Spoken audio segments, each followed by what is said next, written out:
ఒక భారతదేశీయుణ్ణి బలవంతంగా మత మార్పిడి చేయడం ఎవరికైనా సాధ్యమా?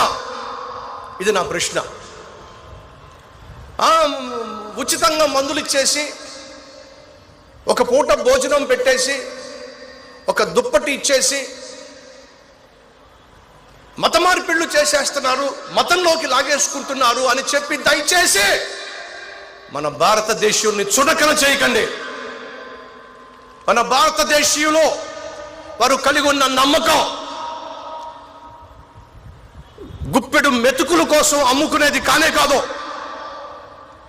పూట కూటి కోసం ఉన్న విశ్వాసాన్ని అమ్ముకునేటటువంటి ప్రజలు మన భారతదేశీయులు కాదు.